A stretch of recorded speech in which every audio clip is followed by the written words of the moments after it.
વલસાડના Sarodi national highway પાસેથી વિદેશી દારૂ ભરેલી કાર ઝડપાઈ. રૂરલ પોલીસે વડોદરાના શખ્સની ધરપકડ કરી. વલસાડમાં પોલીસ દ્વારા દારૂની હેરાફેરી રોકવા માટે નેશનલ હાઈવે પર સતત પેટ્રોલિંગ કરવામાં આવી રહ્યું છે.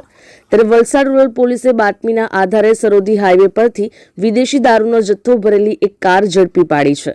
પોલીસે લાખોના મુદ્દામાલ સાથે વડોદરાના એક ઈસમની ધરપકડ કરી છે, જ્યારે અંધારાનો લાભ લઈ એક આરોપી ફરાર થઈ ગયો હતો. વલસાડ રૂરલ પોલીસની ટીમ પેટ્રોલિંગમાં હતી તે દરમિયાન સરોદી ગામની સીમમાં સરોવર હોટલ સામે મુંબઈથી સુરત જતા ટ્રેક પર વાહન ચેકિંગ હાથ ધરવામાં આવ્યું હતું.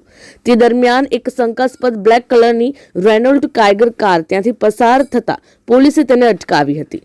પોલીસે કારમાં તપાસ કરતા તેમાંથી ભારતીય બનાવટના વિદેશી દારૂની રોયલ ચેલેન્જ વિસ્કીની 105 નંગ બોટલ મળી આવી હતી.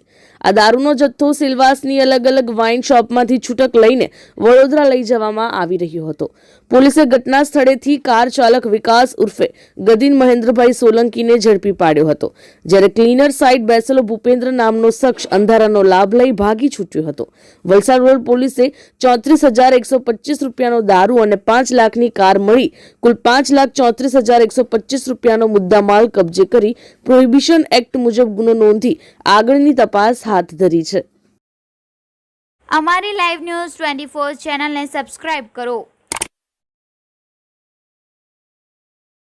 બેલ આઇકોન દબાવો જેથી આવનાર ન્યૂઝ અપડેટ્સની નોટિફિકેશન આપ સુધી સૌથી પહેલા પહોંચે.